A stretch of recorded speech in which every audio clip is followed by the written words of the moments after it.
Okay, here we are, Airsoft Table Talk, Season 2, Cast 1. Take 2. Take 2. Take 2. 3, 2, 1. So here we are. I'm Neil Santos, standing in for Josh First, who's on assignment with an airsoft company that will not be named. With us tonight are some of my friends from MilsimWest up in the Pacific Northwest area. Let's get some introductions going around. This is cool. So this is the second take, so I can actually be more elaborate. Do whatever you want, baby. So I'm Erik Hickly. I'm the newest head honcho over here at MilsimWest. I came on board last August. Josh and I got introduced through hosting another event together that didn't pan out, and Josh was basically like, hey, we should do one together with MilsimWest. So that's pretty much what I do. I've been airsofting for about 5 years, but this is my first step into hosting and pulling this type of thing off. You got a team or anything? I am affiliated with a team, so I'm affiliated with Soda out of Portland. Oh, okay. So I'm affiliated with Soda out of Portland, Oregon. Okay. What does SOTA stand for? Oh, you guys are going to do this to me. It stands for SOTA.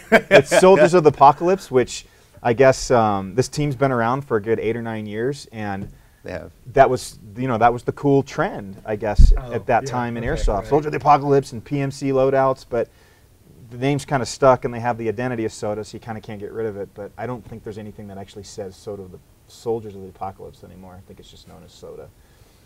Thanks, appreciate that. It's a long flight back. As if my wife not laughing at me when she found that out wasn't enough, and enough embarrassment for me. Now we're gonna have the entire nation. Yes, now the entire nation can do it. All 5 of them. So, but it's a great group of guys, though. Who are you? I'm Josh Warren. I guess I founded MilsimWest with Brian here and a couple others. I've been playing airsoft for maybe 8 years now since I got off active duty, and I've been hosting events for probably about that same amount of time. I got started with a company named BattleSim, hosting the Recano School, which you've been to, and a number of other period-based Milsim events. And I started MilsimWest about 2.5, 3 years ago to try and bring that level of immersion and detail to the more contemporary Milsim community. I'm affiliated with a team. I started the Rushing Russians, probably the biggest, I imagine probably the biggest airsoft team in North America. We field 50 to 75 guys per game, and we have 15 chapters in 15 different states and cities. Yes. So yeah, from Edmonton to Mexico City. Like a plague. Oh yeah. Over to Germany too. Oh yeah, that's true. Anyway, that's me. Brian, I founded MilsimWest with Josh. I've been playing airsoft for over 10 years now, and I'm a senior member of the Rushing Russians as well. Okay, cool. So, thanks to you guys for coming to the show.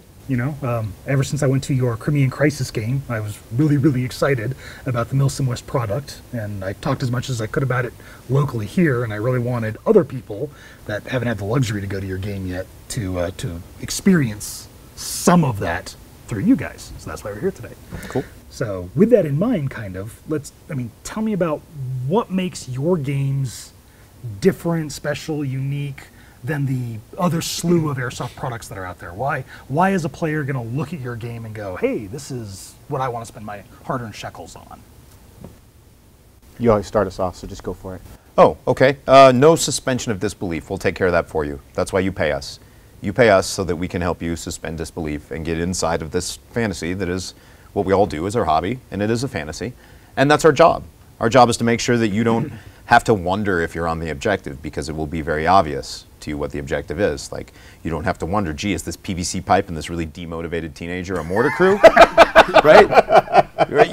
Or, oh, geez, are these 15 guys dropping rounds that I can hear from a mile away? Right, like I can hear this ting kaboom from a mile away. Where's the mortar team? I guess it's where the explosions are. Right, like I guess it's where the 12 guys are with the one dude who's going hang, fire, drop 100, right? That's how you know it's a mortar crew.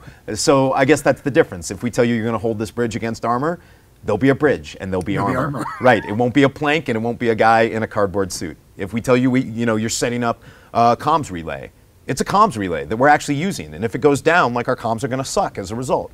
So I think the number one thing we do that's different is we don't make you suspend your own disbelief. We do that for you. Even before the game starts. Like, our whole check-in process. Our whole check-in process is based off of so the Army does this thing. And everyone else listen. Yeah, the Army does this thing, and this is kind of where it came from Josh and my experience, is that the Army does this thing called a SRP, or a pre-mobilization, where you go through all these stations and you do like a checklist to make sure you're ready to actually deploy.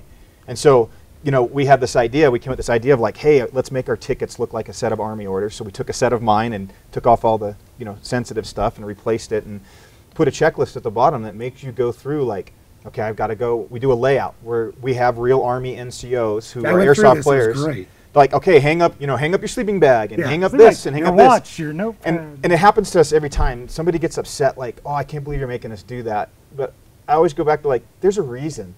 You know, and at Daryl Gorge, we had these 3 kids under 18. Go ahead and use them. No, that's right. I don't know these 3 kids get dropped off, and I remember I was standing in the parking lot, and I'm looking at them like, okay, they've got school backpacks, they've got 2 Safeway bags with like bologna and Wonder Bread and like Dr. Pepper in the other. And I look at this kid, and he's got like a tank top on. I'm like, have you got a coat? It's like, oh yeah, I'm good.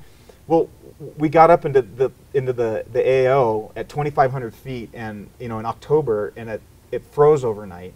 And so now here I am. I got, you know, one of the MSW staff members coming up like, hey, we've got a guy whose asthma's kicked up because he wasn't warm. And I come to find out that these 3 guys showed up with 2 wool blankets and thought that that's how they were going to sleep outside.